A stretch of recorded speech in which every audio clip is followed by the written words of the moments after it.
السلام علیکم بچوں، کیا حال ہے آپ کے بچوں؟ آج میں آپ کے لیے لے کر آئی ہوں اسٹوری ٹائم، اور اسٹوری ٹائم میں ہم کہانی پڑھیں گے گھاس کا بستر، صفحہ نمبر 33۔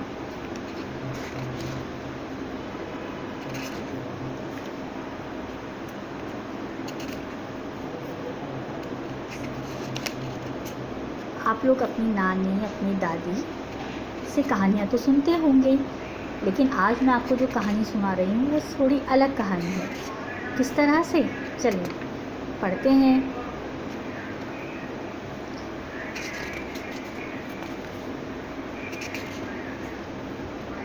آہستہ آہستہ آپ لوگ اس رسالے سے مانوس ہو جائیں گے، کیونکہ آپ روزانہ میرے ساتھ اسے پڑھیں گے۔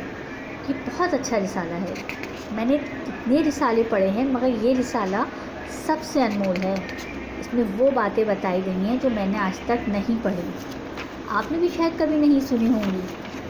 چلو پڑھیں، بسم اللہ۔ گھاس کا بستر۔ دسمبر کا مہینہ تھا، شہر میں سرد ہواؤں کا ڈیرا تھا۔ ہم بہن بھائی اسکول کے لیے روانہ ہوئے۔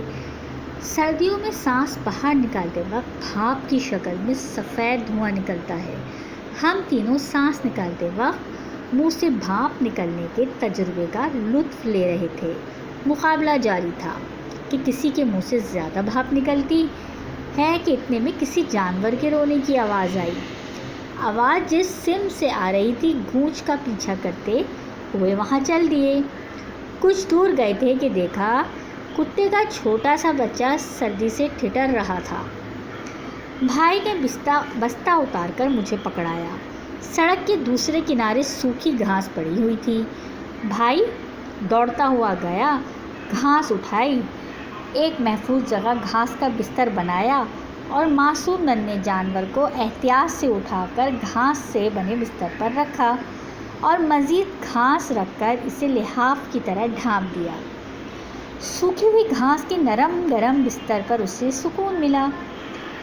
اسے پرسکون دیکھ کر ہم تینوں کے اندر میں خوشی کی لہر دوڑ گئی، جسے لفظوں میں بیان نہیں کیا جا سکتا۔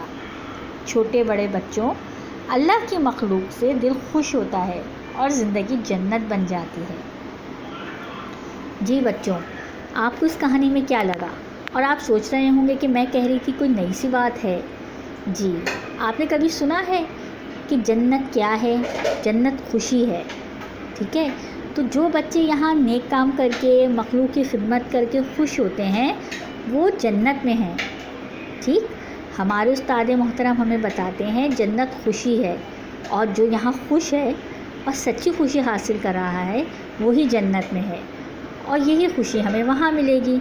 تو اس کا مطلب کیا ہوا؟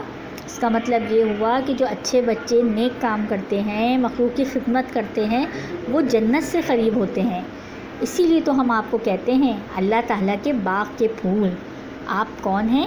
آپ اللہ تعالیٰ کے باغ کے پھول ہیں، جس میں سے بہت بھینی بھینی اور بہت خوبصورت خوشبو آتی ہے، جس سے ہر کوئی لطف اندوز ہوتا ہے۔ تو بچوں، آج آپ کو ایک چھوٹی سی کہانی کیسی لگی؟ اپنا بہت خیال رکھیے گا۔ اب مجھے اجازت دیجیے، کل پھر حاضر ہوں گی۔ اللہ حافظ۔